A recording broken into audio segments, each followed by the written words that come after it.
She was buried alive. And the worst part. The king signed the order himself. For 3 years, everyone in the Northern Territories believed Elara Voss was dead. Her grave had a name on it. Her funeral had a song. The Alpha King had moved on, ruled his court, and never once lost sleep over the girl he had ordered killed in the snow. But here is what nobody knew. She did not stay dead. She came back. And she walked into his ballroom, in the middle of his most powerful gathering, wearing a silver gown and bare muddy feet. And every single candle in that room went out. The king turned around. And the moment he saw her face, the most powerful alpha in the Northern Territories felt his legs fold beneath him like paper in fire. He knelt. In front of his entire court. In front of his enemies. In front of the girl he had buried. But that is not even the twist. The twist is what she brought back from the grave with her. Because Elara did not come back empty. She came back with something living inside her chest that no wolf in 300 years had carried. A power so deep and so ancient that even the oldest alpha in history, a man who had been planning for her existence for 40 years, signed away every weapon he had built against her and walked away with tears in his eyes. The king saw what she was hiding. And it destroyed every assumption he had ever made about power, about death. And about the girl he thought he had erased from the world. Everyone lied to her. Her court. Her history. Even her own grave. But the ground could not hold her. And the truth could not stay buried. Stay until the very last second of this story. Because the moment the music stops, everything changes. The ballroom smelled of blood and roses. Elara Voss had been dead for 3 years. And yet here she stood at the edge of the marble floor, her silver gown catching the chandelier light like a second skin. No one had seen her come in. No one ever did. She moved through the crowd of wolves the way smoke moves through a cracked window. Silent, weightless, impossible to hold. The Alpha King stood at the center of the room with his back turned to her. His shoulders broad enough to block out the massive arched windows behind him. He was laughing at something a courtier had said, a low, dangerous sound that rattled the crystal in the chandeliers. Elara's bare feet pressed against the cold marble. She had lost her shoes somewhere in the frozen forest, somewhere between the sound of cracking ice and the moment she had stopped screaming. The hem of her gown was soaked black with mud and pine sap, and her dark hair hung loose and wild down her spine. She should not have come here. She knew that with the certainty of someone who had already died once. But the music had called her, and she had never been able to resist music. The orchestra began a slow waltz, violins weeping into the vaulted ceiling, and the moment the first note struck the air, every wolf in the room froze. Not from fear, from recognition, because the song they were playing was a funeral hymn. Her funeral hymn. The song they had written to bury her. Elara stepped onto the ballroom floor. The candles nearest to her guttered and died. Then the next row. Then the next. A cold wind moved through the sealed room, lifting skirts and scattering flower petals across the marble, though every window was shut tight and every door bolted from the inside. A woman screamed. Then another. The crowd split apart like a wound. Wolves stumbling backward, some dropping to their knees, because there was a smell moving with Elara that did not belong to the living. It was pine and frozen earth and the particular silence that lives inside a grave. The Alpha King turned. His name was Kale Draven, and he had never feared anything in the 26 years of his brutal, blood-soaked life. He feared this. His golden eyes locked onto Elara across the length of the ballroom, and the laugh died in his throat like a candle dropped into snow. She watched him recognize her. She watched the recognition become confusion. She watched the confusion become something he did not have a name for yet. His beta moved first, lunging forward with a snarl curling his upper lip, silver blade already drawn, because the law of the Draven court was simple and without mercy. The dead do not return, and anything wearing a dead girl's face was an abomination to be destroyed. The blade caught the light. Elara did not move. She did not flinch. She did not breathe. The beta drove the blade into her chest with enough force to crack the marble behind her. The ballroom went absolutely silent. The silver should have burned through her like a torch through paper. It should have unmade whatever dark thing had pulled her back from the other side of death. Instead, the blade dissolved. Not shattered. Not deflected. Dissolved. Eaten away from the tip backward. The silver blackening and crumbling into ash that drifted to the marble floor and lay still. And the beta stood there holding nothing but a hilt and his own terror. Elara looked down at her chest. The wound was already closing. No, it was never there. The flesh had simply refused the blade the way water refuses a fist. She raised her eyes to the Alpha King. "You buried me in the wrong grave," she said. Her voice was the same as it had always been. Low, a little rough at the edges, the kind of voice that belonged to someone who had grown up running through pine forests in bare feet. But underneath it now was something else. Frequency. A vibration that did not come from her throat but from somewhere deeper. Somewhere that existed below the level of the body. Below the level of even the wolf. Kael Draven crossed the ballroom floor in 10 strides, scattering his own court like leaves. He stopped 3 feet from her, close enough that she could smell the cedarwood oil on his coat and the iron of old blood that never quite left a king's hands no matter how many times he washed them. He was searching her face for the trick. He was looking for the seam where the illusion ended and the monster began. His jaw was hard and his eyes were burning gold, and she could see the wolf behind them pressing against the surface of him like a fist against glass. "You are dead," he said. It was not a question. It was not an accusation. It was the statement of a man trying to hold the world in the shape he understood it. "I was," Elara said. "For 11 days. She watched something move through his expression that she could not name. Not quite fear, not quite awe, but the specific vertigo of a man who has just realized the ground beneath him is not ground at all. "What did they do to you?" he said. Again, not a question. "Reckoning." "They killed me," she said simply. "Your court. Beta. Your order." She tilted her head toward the shaking man behind him who still held the empty hilt. "He drove the first blade. 3 years ago. In the snow outside the east gate. You had declared me a rogue. You had signed my death warrant with your own hand." His throat moved. "You were a rogue," he said.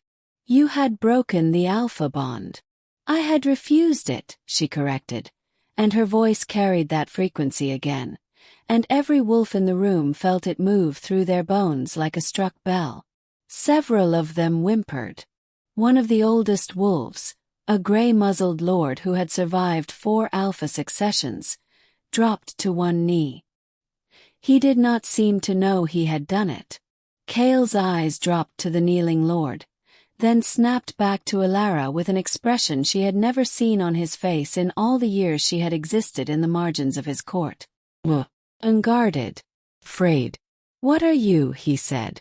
Elara let the music wash over her. The funeral waltz still playing because the orchestra did not know what else to do, the violins shaking, the cellist's bow moving on pure terrified instinct. She let the music move through her the way it always had, the way it had moved through her even on the floor of the forest with the snow turning red beneath her and the cold settling into her chest like a stone. She had not died because she was weak. She had died because she had not yet understood what she was. 11 days in the frozen earth had taught her. "I am what you tried to kill," she said. "I am what your court has been hunting for 300 years without knowing what it was looking for." She took 1 step toward him. He did not step back. She gave him credit for that. "I am the hollow voice," she said. The thing your oldest texts call the unwolf. The one who carries the frequency that the alpha bond is built from. Not a wolf who submits to the bond. She let the silence breathe. The wolf who writes it. The chandelier above them exploded. Not from violence. From resonance.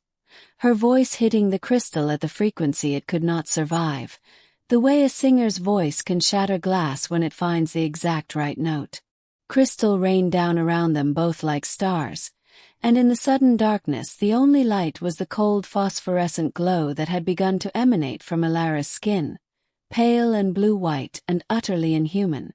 Kael Draven stood in the crystal rain and looked at her with his golden eyes wide and his breathing rough, and she watched the moment it happened.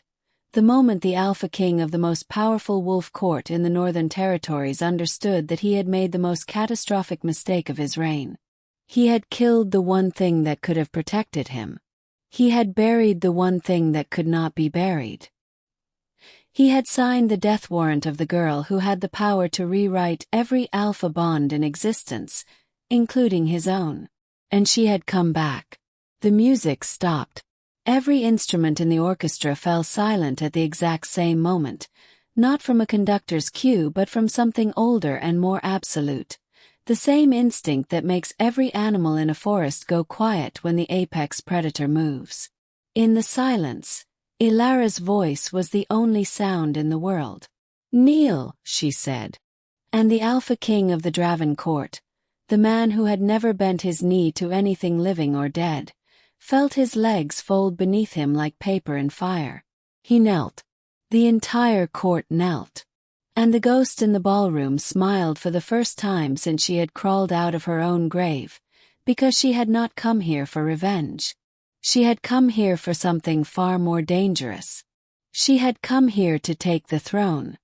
The silence after a king kneels is not like ordinary silence. Has texture. Has weight. It presses against the eardrums like water at great depth. And everyone inside it feels the pressure differently depending on how much they have to lose. Elara felt it all. She felt the terror radiating off the court in waves, hot and sour-sweet like overripe fruit, the smell of 200 wolves suppressing the instinct to run because their bodies had already submitted to something their minds had not yet accepted. She felt the cold marble through her bare feet, the grit of crystal shards against her soles, the thin line of pain that reminded her she was not, in fact, a ghost. She was something considerably more inconvenient. She was alive.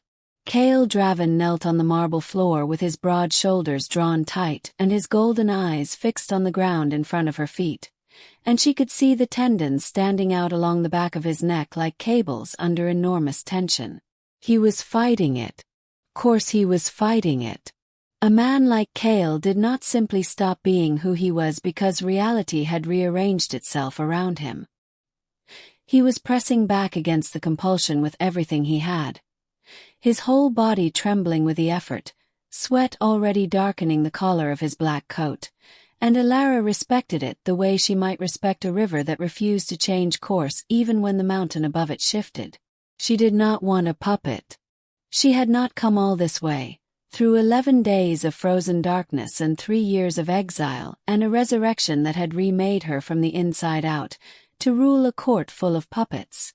She released him. Not fully, she pulled the compulsion back like a tide pulling back from a shore, slow and deliberate, leaving him the choice of whether to rise. Rose.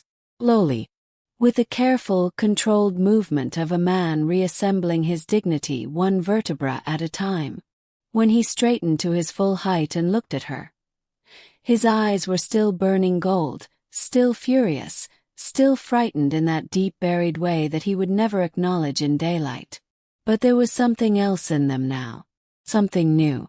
Curiosity. "You pulled it back," he said. His voice barely above a whisper, rough at the edges like torn fabric. "I did," Elara said. "Why?" She studied his face for a long moment. The hard jaw, the scar that ran from his left temple to the corner of his mouth, the particular exhaustion that lived behind the eyes of people who had held power for too long and trusted it too completely. Because a king on his knees is useless to me, she said. And I have need of a king. The word moved through the court like a stone dropped into still water, ripples of confused relief spreading outward through the crowd of wolves who were only now daring to raise their heads, to breathe, to remember that they had names and histories and that the world had been comprehensible before tonight. Kale said nothing for 3 full seconds. She counted them. You could have everything, he said at last. You demonstrated that quite thoroughly. I could take everything, she agreed. That is not the same thing. He was quiet again, watching her with those gold-fire eyes, recalculating. She could almost hear the machinery of his mind turning, the way she had always been able to hear things others could not. The creak of thought, the grind of assumption meeting impossible fact. What do you want? He said. It was the most honest question he had ever asked her. She knew that because she could feel the honesty of it, the way she could feel the resonance of everything now, the emotional frequency beneath every word, the vibration of intent that the hollow voice perceived as clearly as other people perceived color. She opened her mouth to answer him. And then the window behind him exploded inward. Glass and frozen night air flooded the ballroom in a single violent breath, and through the shattered frame came 4 wolves in full shift, their bodies massive and dark against the chandelier's dark, their paws hitting the marble and scattering the crystal that Elara's voice had already brought down. They were not Draven wolves. She knew it instantly. The scent of them was wrong, too sharp, laced with something chemical and cold that did not belong to any natural pack. Iron and anise, and underneath both of those, the particular metallic sweetness of silver compound, the kind that was painted onto claws and teeth by wolves who hunted things that could not be killed by ordinary means. Hunters. The Ashvale court had sent hunters. Kale moved before anyone else in the room had processed what was happening, his body shifting between Elara and the incoming wolves with a speed that still astonished her even after everything, even after she had watched him fight before, even after she had revised every assumption she had about what a living body was capable of. It was instinct, she realized. Not strategy. Not protection in any conscious, chosen sense. His body had simply put itself between her and the threat before his mind had been consulted on the matter.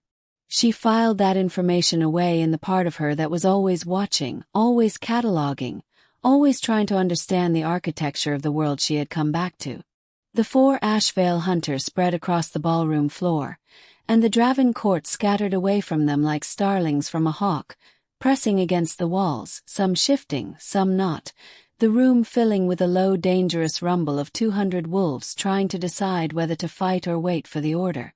The largest of the hunters, a black wolf the size of a draft horse, his shoulders level with Elara's collarbone, fixed his pale eyes on her and did not look at Kale at all.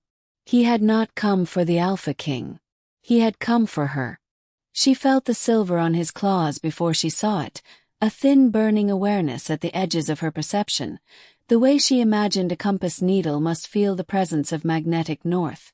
A pull, a pressure, a warning written in sensation rather than words. Ashvale scouts, Kale said, his voice dropping to the register he used when he was genuinely dangerous, quiet and flat and completely without the performance of threat. In my court. On my territory. During a formal gathering. He was not speaking to the wolves. He was speaking to whatever handler had sent them, to whatever eyes might be watching through these 4 expendable scouts, laying down the legal and territorial violation for the record in a way that told Elara he was already thinking 3 moves past this moment. The black wolf's pale gaze did not waver from Elara's face. She looked back at him steadily. She could feel what he was feeling the way she could feel weather before it arrived. The pressure drop, the change in the air's texture. What she felt from him was not aggression. Not hunger. Not the simple drive of a predator on a hunt. What she felt was awe. Cold, terrified, deeply unwilling awe. He knew what she was. The Ashvale court knew what she was. And they had sent 4 wolves to do what exactly? Confirm the reports. Capture her. Bring her back to their alpha alive and comprehensible. Or simply witness her. The way you send observers to confirm that something impossible is actually happening before you commit your full resources to containing it. You were sent to look at me, she said. Her voice was quiet and conversational, stripped of the resonance she had used earlier, because she did not need it right now, and she was beginning to understand that the hollow voice was a thing to be spent carefully, like water in a desert. The black wolf's ears flattened. You were sent to confirm that the reports were true, she continued. Your alpha does not believe the intelligence. He thinks someone is lying or confused, or running a manipulation on the Ashvale network. Because what the reports describe is not possible. And your alpha is a man who does not accept the impossible without verification. She took one slow step toward the wolf. He held his ground. She respected that too. Go back, she said. Tell him what you saw. He paused. Tell him she is not what the old texts describe. Tell him she is worse. The black wolf held her gaze for 3 more seconds. She counted those 2, and then he looked away. It was not submission exactly. It was something more complicated. The gesture of an intelligent creature recalibrating its situation and making a tactical decision. He looked at the other 3 hunters. Something passed between them in the silent language of wolves. Ear position, weight shift, the angle of a jaw. Then all 4 of them turned and walked back through the shattered window into the frozen night. Not running. Walking. Which told her everything she needed to know about the Ashvale Alpha's temperament. His wolves were trained to retreat with dignity because panic provided information to enemies, and he was a man who gave away as little information as possible. She was going to have to be very careful with that one. The ballroom rebuilt its silence in the wake of the hunter's departure, but this silence was different from the one that had followed Cale's kneeling. This one was not heavy. This one was electric. She could feel the questions building in the room like static before a storm, 200 wolves processing 2 impossible things at once and trying to find the thread that connected them. And she knew she had approximately 3 minutes before the questions became noise and the noise became chaos and chaos became the kind of political crisis that took years to untangle. Cale turned to face her. His expression had shifted into something she had only ever seen on him once before, years ago, when a wildfire had jumped the eastern ridge and threatened to take out 3 villages, and he had stood at the edge of the smoke and made decisions so fast and so cold that the wolves around him had stopped thinking entirely and simply moved where he pointed. Commander's face.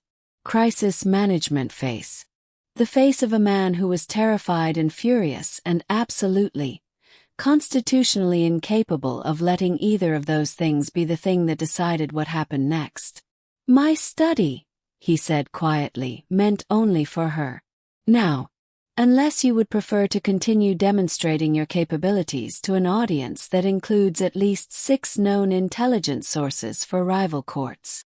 She almost smiled. Lead the way, she said. His study smelled like old books, cedar smoke, and the particular dry scent of authority, the accumulated weight of signed documents and difficult decisions, the smell of a room where the future had been altered in small increments over many years.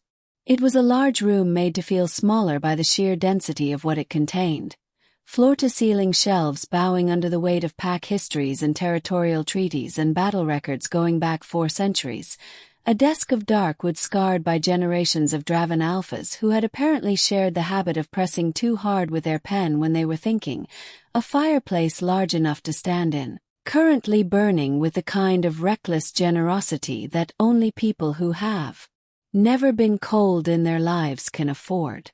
Elara stood near the fire and let the heat press against her skin and tried to remember what it had felt like to be warm without having to remind herself that warmth was something her body still needed.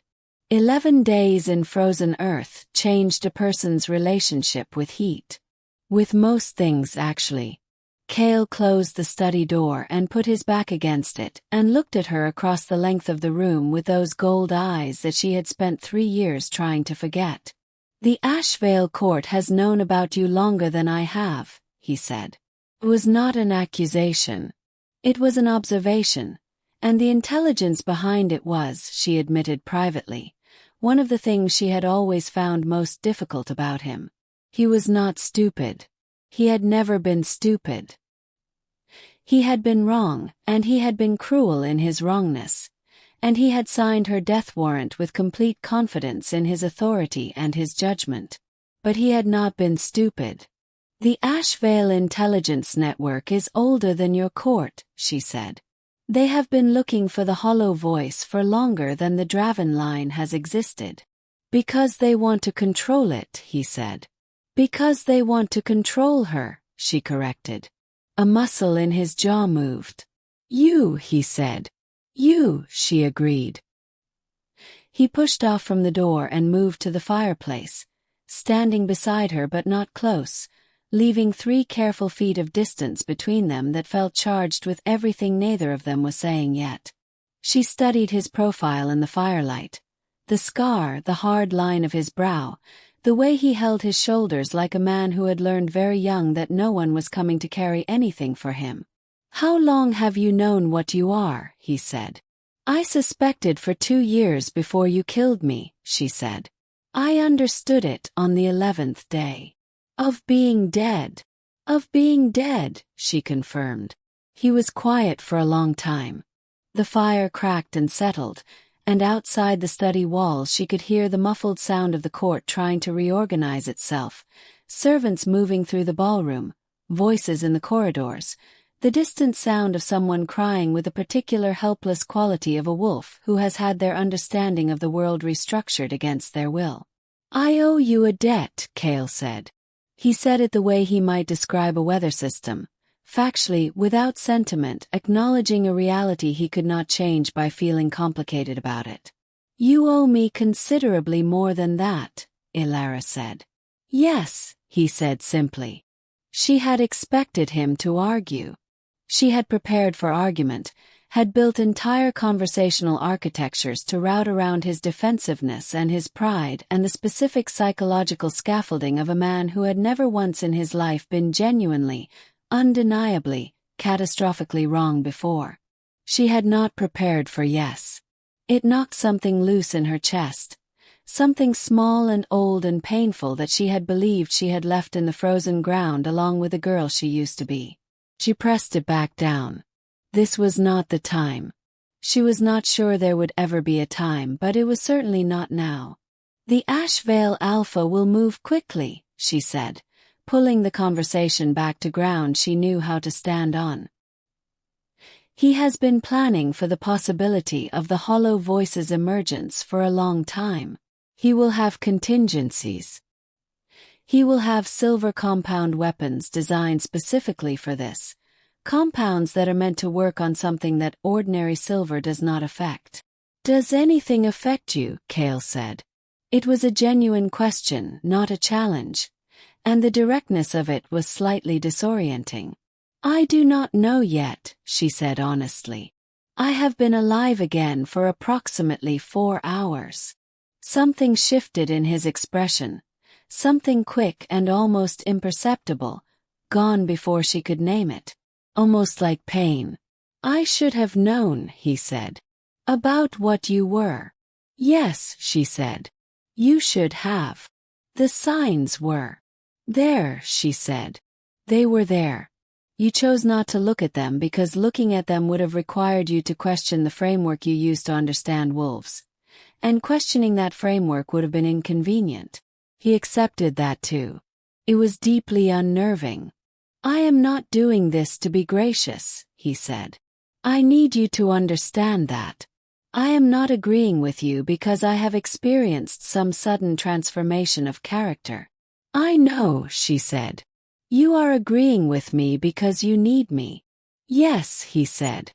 "And because you are right." She looked at him for a long moment. The fire threw shadows across both of them, and in the moving light he looked older than 26, older than the portraits of him that hung in the great hall, more like the weight of the thing he carried than the person who carried it. If the Ashvale Alpha moves on this territory before I have consolidated any position here, she said, we will not have time to negotiate terms. The threat will arrive before the alliance is formed. Then we form the alliance tonight, Cale said. Tell me what you need. What she needed was complicated. What she needed was three things that pulled in different directions and could only be reconciled by a delicate, dangerous balance that had never been attempted before in the 400-year history of the Northern Wolf courts. She needed legitimacy, a formal recognized position within the Draven court that was not simply Cale's word but was written into pack law and witnessed and therefore binding on every wolf who owed allegiance to the Draven line. She needed time. Days at minimum, a week ideally, to fully understand the scope of what the hollow voice could do, because she had demonstrated perhaps 15% of it tonight and had no reliable map of the rest. And she needed him to not be afraid of her. Not because his fear inconvenienced her. Because his fear would communicate itself to every wolf in the court the way every alpha's emotional state communicated itself, filtered down through the bond. And a court that smelled their alpha's fear would be a court on the edge of panic for as long as she remained inside it. She told him this directly. She had decided in the first 2 minutes of being in this room with him that indirection would cost her more than it bought. He listened to all three requirements with his arms crossed and his eyes on the fire, and when she finished he was quiet for a long moment. Legitimacy I can give you, he said. There is a provision in old pack law, older than this court, for the formal recognition of a hollow voice. It has never been used because no hollow voice has been confirmed in recorded history. But the legal structure exists. I know, she said. I spent 3 years in exile reading your court's oldest records. He looked at her. Where did you access? Your Eastern Archive, she said. The repository in the Verith Mountains that your court believes is sealed. It is sealed. It was sealed, she agreed pleasantly. Something moved across his face that might, on a different face, have been the beginning of a smile. It vanished before it fully arrived. Time, he said, returning to the list. I can manufacture time. The Ashvale Alpha will not move on a formal gathering. There are laws of neutral assembly that even he cannot violate without losing the political support of the lesser courts. We use the gathering. Extend it. Keep the neutral assembly protections active for as long as possible. That gives us perhaps 5 days, she said. Perhaps, he agreed. He was quiet for another moment. The third thing, he said. I cannot simply decide not to be afraid of you. That is not how fear works. I know, she said. I am not asking you to stop feeling it. I am asking you to not let it govern you. He turned to look at her fully. In the firelight his eyes were not gold but amber, darker and more complex, and there was something in them that she had not expected to find when she had imagined this conversation, which she had imagined many times, in many variations, in the cold and the dark of her 3 years of exile. She had expected rage. She had expected negotiation driven by desperation. She had expected the particular cold pragmatism of a man who was capable of anything as long as he could frame it as necessity. She had not expected this. She was not sure what this was yet. But it looked, from the inside of the firelit study with the frost pressing against the windows and the weight of the Ashvale threat settling over the Draven territory like a second winter, something like the very beginning of something she did not have a name for. I can do that, he said. Not easily. Not without cost. But with the certainty of a man who had governed himself through harder things than fear. She believed him. She was not sure that was wise. She found that she did not entirely care.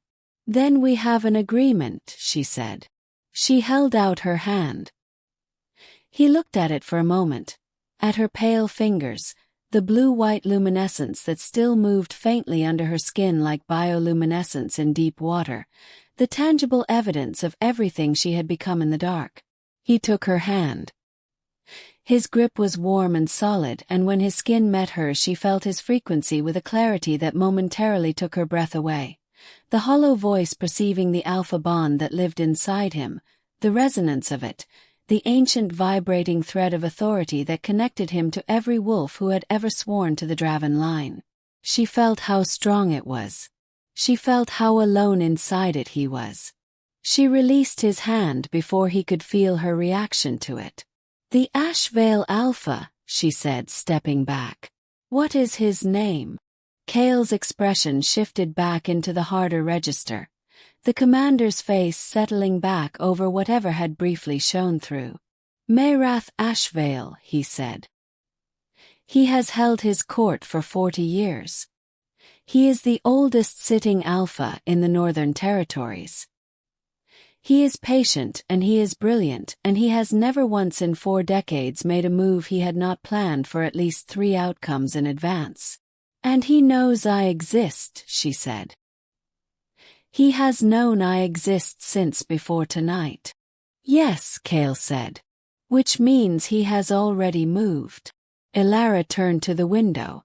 Outside, beyond the frost-laced glass, the grounds of the Draven estate spread out under a sky bruised purple and black, the formal gardens geometric and silver under the moonlight, the tree line of the pine forest beginning 200 yards from the house like a dark wall at the edge of the world. She pressed her hand flat against the cold glass. She let the hollow voice reach outward, spreading through the territory the way sound spreads through water, touching the frequency of every living thing within its range.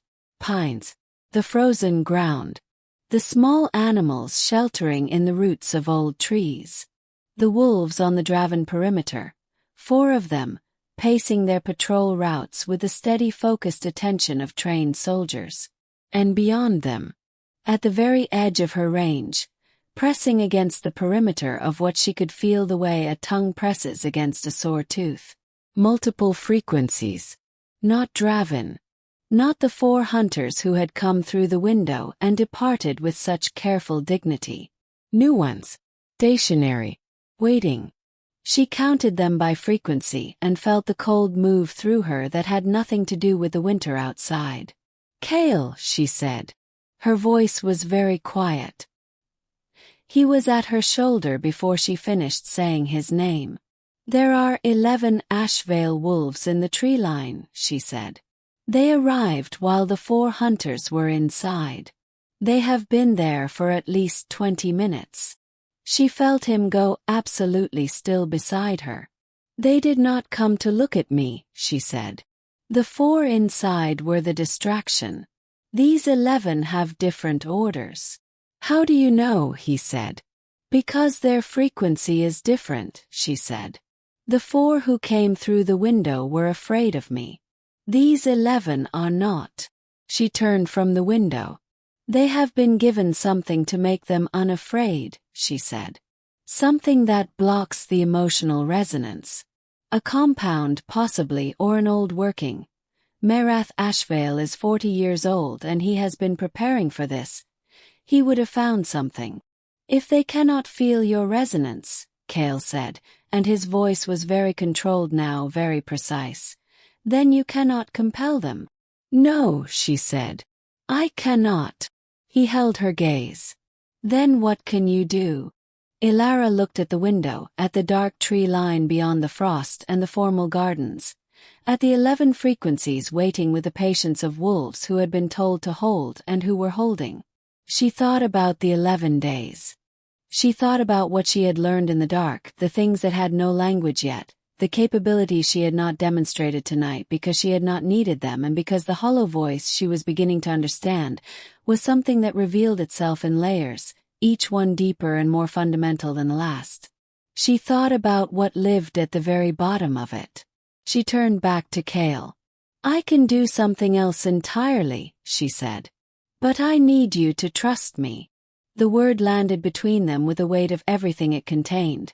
The death warrant, the 3 years, the 11 days, The crystal rain and the kneeling and the handshake that had brought them to this room and this window and this moment.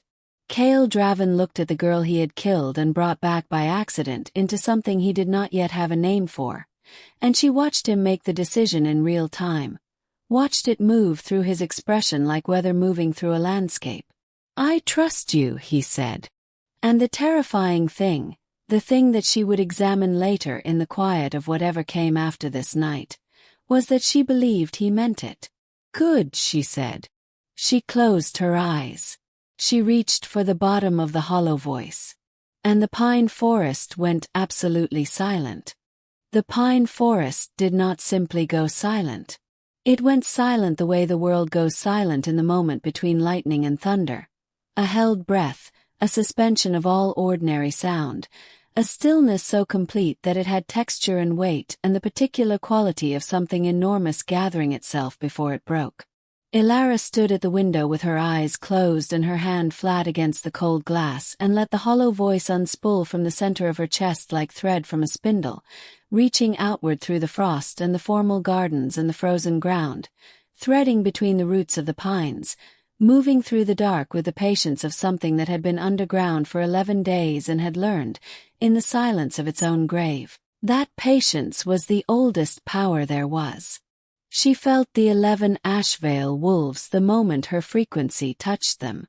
She felt the compound in their blood immediately. A cold, flat, chemical blankness where emotional resonance should have been, like pressing your fingers against a surface and finding no texture at all. Merath Ashvale had been thorough.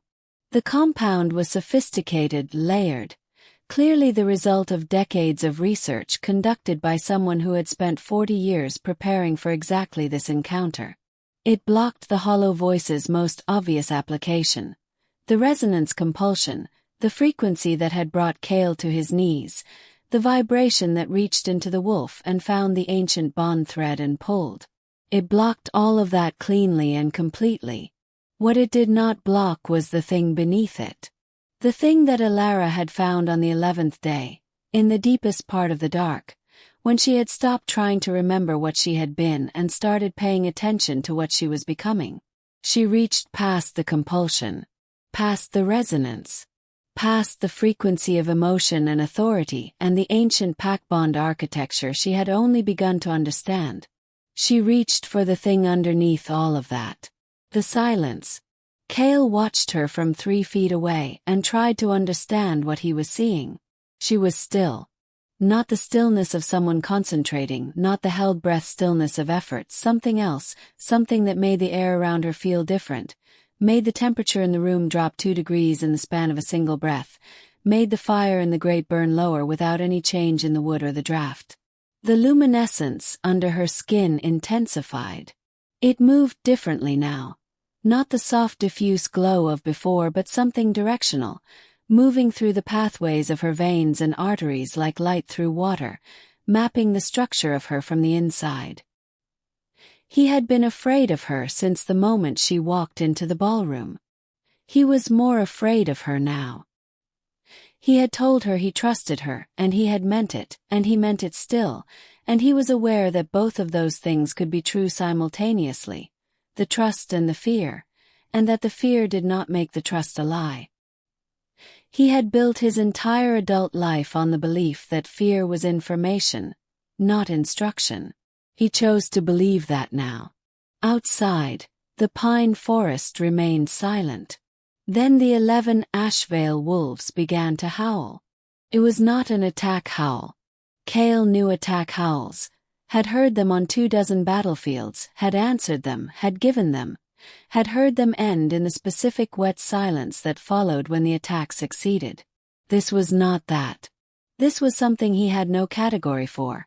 A sound that began in the register of a wolf's normal howl and then descended, went lower than a wolf's voice should go, lower than the human ear was designed to process comfortably. A vibration more felt than heard that rattled the glass in the window frames and made the books on the shelves tremble, and sent a sensation up through the marble floor, through the soles of his boots, and into his bones that he could only describe as grief.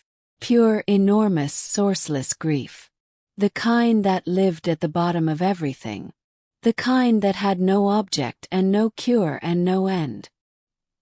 He pressed his hand against the wall to steady himself. Elara opened her eyes. They were no longer the dark brown he remembered. They were silver.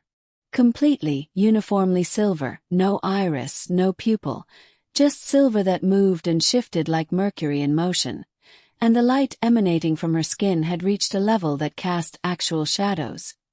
His shadow and her shadow thrown long and dark across the study walls. "What did you do?" he said. His voice came out rougher than he intended. "I gave them back their fear," she said. Her voice was the hollow voice in full resonance now.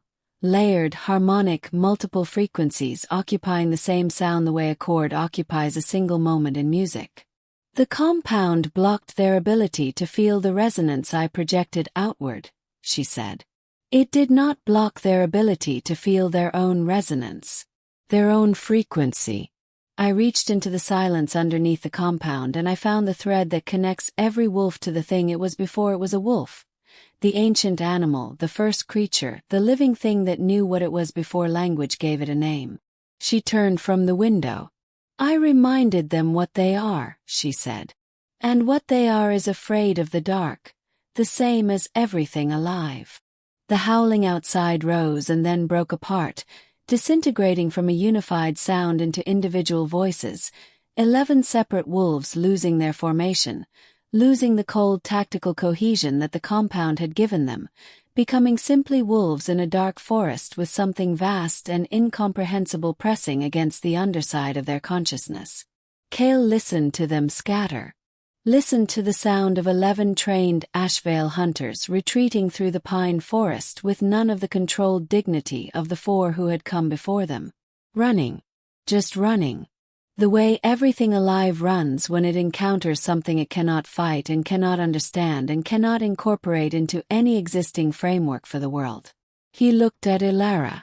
She was looking back at him, and the silver in her eyes was beginning to recede, the dark brown returning at the edges like dawn coming in around the borders of a curtain, and he could see the exhaustion in her face now, the cost of what she had just done written in the lines around her eyes and the slight unsteadiness in her stance. He crossed the room before he had decided to. He stopped in front of her with 6 inches between them and looked at her face and said the only thing that was true in that moment.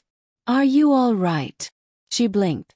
Something moved across her expression that she shut down quickly, but not quickly enough. Surprise.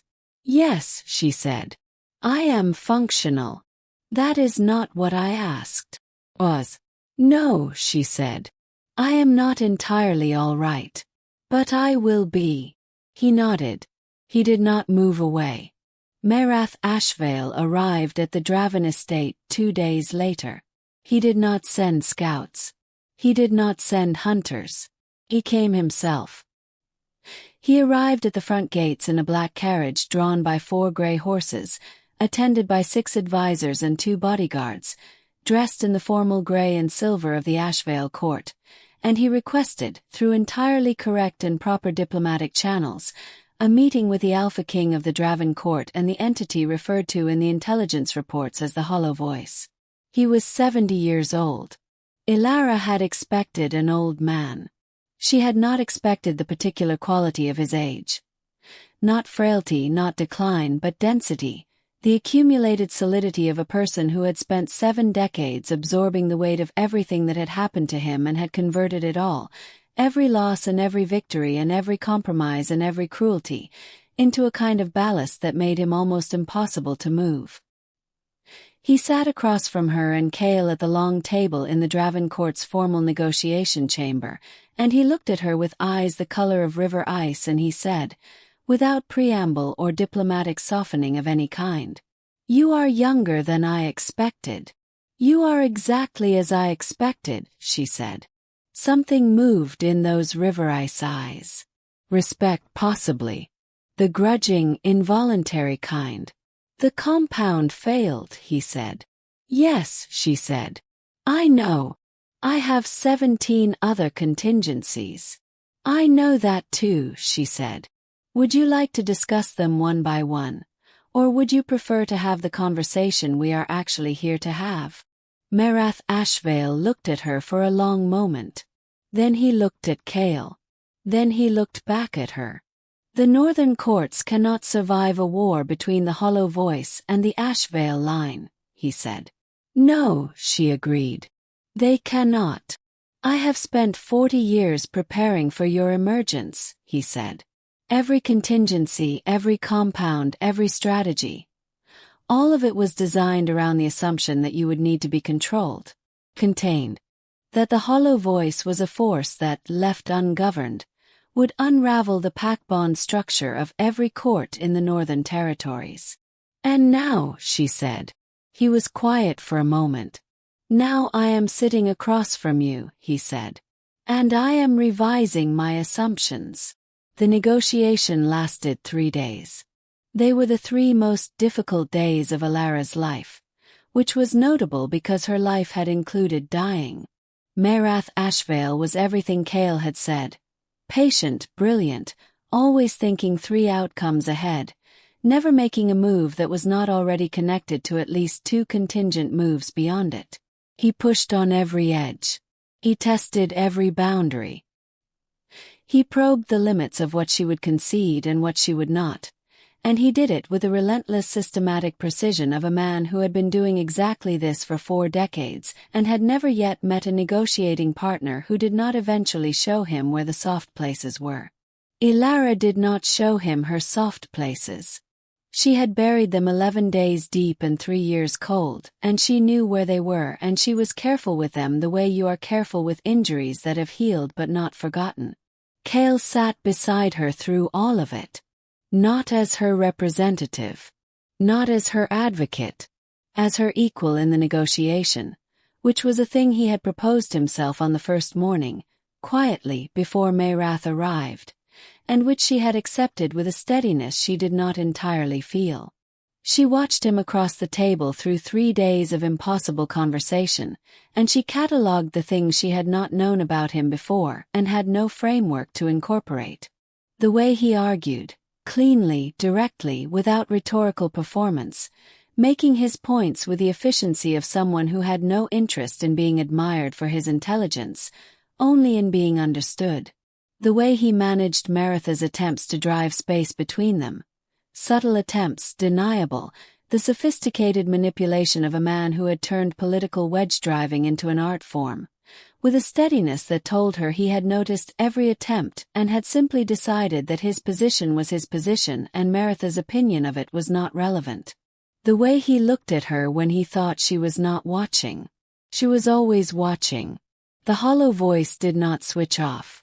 She felt his frequency constantly, the way she imagined you would feel the sun if you had spent 11 days without it.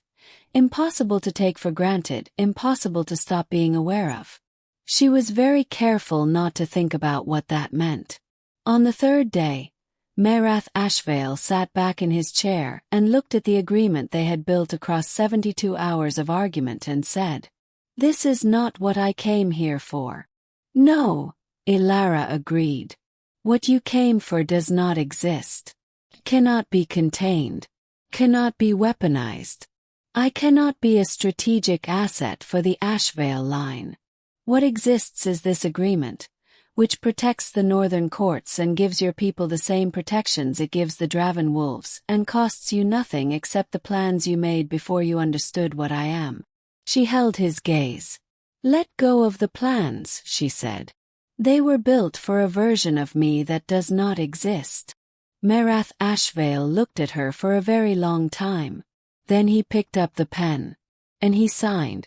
The night after Merath departed, the Draven estate was quiet for the first time since the ballroom. The court had found a new equilibrium around Elara's presence, not comfortable exactly, not the ease of acceptance, but the careful managed coexistence of people who had decided that the evidence in front of them required revising their understanding of the world and were engaged in the slow, uncomfortable work of doing so. She walked the pine forest alone after midnight.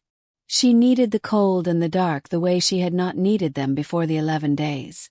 They were familiar now, part of the texture of what she was, and the world felt more honest in them than it did in the warmth and the light of the estate. The pines smelled of resin and frozen earth and the particular mineral coldness of deep winter. And she walked without a lantern and did not need one because the luminescence under her skin was enough, a soft blue-white light that moved with her through the dark trees like a carried star. She heard him before she felt him. Boots on frozen ground, the particular weight and rhythm of a specific person's walk, the sound of a large man moving through a forest with less stealth than he probably believed he was using. "You are not as quiet as you think," she said without turning. Cale came to stand beside her. He was in a dark coat and no gloves despite the temperature, which struck her as exactly the kind of detail that was perfectly in character for him. He looked up at the sky through the gap in the pines, black and vast and scattered with stars so dense and close they looked like frost on the dark. "I wanted to ask you something," he said. "Ask," she said. "Was. When you were in the ground," he said. The words were careful, chosen, handled with a delicacy that sat strangely on a man whose normal register was directness. What was it like? She considered the question seriously, as it deserved. "Dark," she said. "Cold. Very quiet. Were you afraid?" "No," she said. "That surprised me. I expected to be afraid. I had been afraid before. In the forest when the blade went in I was afraid then. But in the ground I was not afraid. I was." He paused, searching for the word. "I was listening," she said. There was something to hear in the silence. Something I had been too alive and too frightened and too busy surviving to hear before. And I listened to it for 11 days. And when I understood what it was saying I came back." He was quiet beside her. "What was it saying?" he said. She looked at him.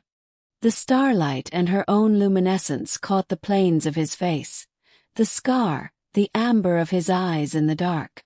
"It was saying that I had not finished yet," she said simply. Something moved in his expression. Something that she felt simultaneously through the hollow voice.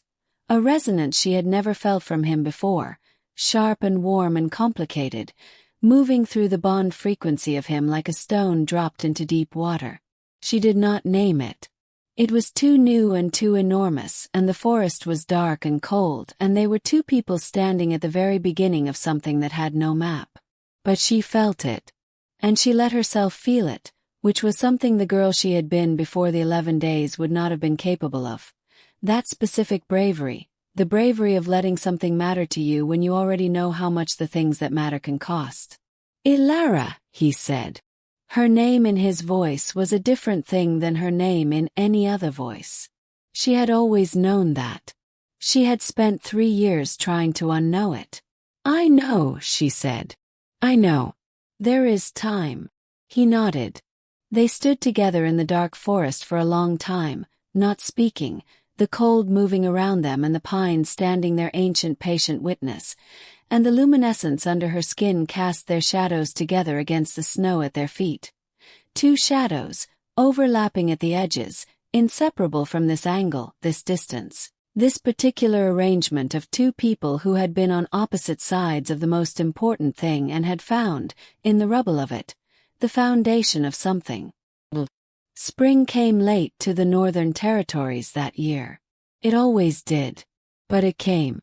The formal recognition ceremony for the hollow voice of the Dravencourt was held on the first morning warm enough to open the ballroom windows, and the same orchestra that had played her funeral hymn 3 weeks earlier played something new. A piece that had no name yet, that Elara had described to the conductor in frequencies and emotions rather than notes, and that he had translated into music with the slightly stunned expression of a man who suspected he was writing something that would outlast him considerably. Every alpha in the Northern Territories attended, even the ones who had sent intelligence agents, even the ones who had hoped quietly that the hollow voice would prove controllable, would prove limited, would prove to be less than the legends had described. They came because the legends had not exaggerated. They came because 11 Ashvale hunters had returned to their court unable to sleep, unable to speak about what they had felt in the pine forest without their voices breaking. They came because Merath Ashvale, the most calculating political mind in 4 centuries of Northern Wolf history, had signed an agreement and departed without his contingencies, and everyone in the Northern Territories understood what that meant. They came to witness. Elara stood at the center of the ballroom in a gown the color of deep water and bare feet on the cold marble. She had tried the formal shoes twice and abandoned them, which had produced the first genuine laugh she had heard from Kale, a real laugh, brief and unguarded and slightly astonished at itself. And she looked out at the assembled courts and felt every frequency in the room pressing against the hollow voice like instruments waiting for a conductor. Kale stood beside her. He had given her the choice of where he stood. Beside her or across from her. As witness, as co-signatory, as whatever formal role she wanted to assign him in the ceremony that would write this moment into Pack law and Northern court history for every generation that came after. She had chosen beside her. He had said nothing. But she had felt his frequency shift, had felt the resonance of him change in a way she was beginning to know, the specific signature of something he was choosing not to say but meant with his entire body and his entire history and everything he had rebuilt himself into since the night the chandelier came down in crystal around them both. She had filed it very carefully in the part of her that kept everything important. The conductor raised his bow. The music began. Elara let the hollow voice expand outward through the ballroom and through the estate and through the frozen thawing ground of the Northern Territories, not as compulsion, not as power, not as demonstration, but as something she had no word for yet, something that felt like the opposite of the silence of the grave, something warm and resonant and alive that touched the frequency of every wolf in its range and said simply, "You are here. I'm here. We are bound together by something older than law, older than court, older than the names we have given ourselves and the borders we have drawn and the wars we have fought over both. You are not alone in it. You were never alone in it. The hollow voice is not what takes you to your knees. The hollow voice is what holds you when you rise." There was not a dry eye in the ballroom. Including, she noted with a private and carefully concealed satisfaction, the river-ice eyes of Merath Ashvale, who stood in the 3rd row and looked at her with an expression that had moved all the way past respect and arrived, improbably, at something approaching gratitude. Including the eyes of the grey-muzzled lord who had knelt first weeks ago, who stood in the front row with his aged hands clasped and his shoulders shaking slightly with something that was not grief but was grief's mirror image. Including, when she allowed herself to look, the amber eyes of the Alpha King of the Draven Court, who was standing beside her and looking not at the assembled courts but at her, just at her, with an expression so unguarded and so complete that she felt it through the hollow voice like a struck bell's reverberating last note, pure and clean and long after the strike, still ringing. She looked back at him. The music played. The windows were open and the first warm air of the season moved through the ballroom, carrying pine resin and thawing earth and the distant sound of the forest waking up from its long cold sleep, and Elara Voss, who had been dead and was not anymore, who had been a rogue and was not anymore, who had been alone in the dark for 11 days and had come back from it carrying something no living wolf had carried in 300 years, breathed it all in. She had not finished yet. She had not even properly begun. They would write about her for 400 years. The scholars would argue about what she had been. Supernatural, evolutionary, mythological, a convergence of bloodline and circumstance and something that science would spend centuries trying to name and never quite reach. The wolf courts would build their new laws around the precedent she set that spring, the treaties she shaped and the bonds she reformed and the quiet revolutionary work of rebuilding a power structure from the inside out, making it wider and stronger and more honest than it had ever been. The historians would debate her relationship with the Alpha King, whether it had been political, whether it had been something else, whether the two of them had understood what it was before or after the day she walked into the forest in the early morning and came back with his coat around her shoulders and a look on both their faces that ended the debate for everyone who was present, Though the historians would debate it anyway because that is what historians do. The songs would disagree on the details and agree on the feeling. The feeling was this. She had been dead, and she had come back. And what she brought back with her was not vengeance, and was not power, and was not the cold satisfaction of a reckoning finally delivered. What she brought back was the frequency at the bottom of all living things, the ancient hum of existence recognizing itself in another, the vibration that says you are real and I am real and the darkness we both came through was real and we are still here, we are still here, we are still here. She had been a ghost in a ballroom. She had let the music stop. And in the silence after, she had become the song itself. Not the funeral hymn they had written to bury her, not the victory anthem they would try to write afterward, but something older and truer than either. The sound a world makes when it decides to keep going. The sound a person makes when they choose, against every evidence and every scar, to be fully, terribly, magnificently alive. She was the girl they thought was dead. She was the ghost who would not stay buried. She was the hollow voice of the Northern Territories, and she would echo across 4 centuries of history, and she would be argued over and mythologized and misunderstood and finally, slowly, imperfectly understood. But on that first warm morning, in that ballroom with the windows open and the music playing and the Alpha King of the Draven Court standing beside her with his amber eyes full of something he had finally, after a lifetime of iron self-governance, decided to stop fighting. She was simply Elara. Bare feet on cold marble. Still here. Still here.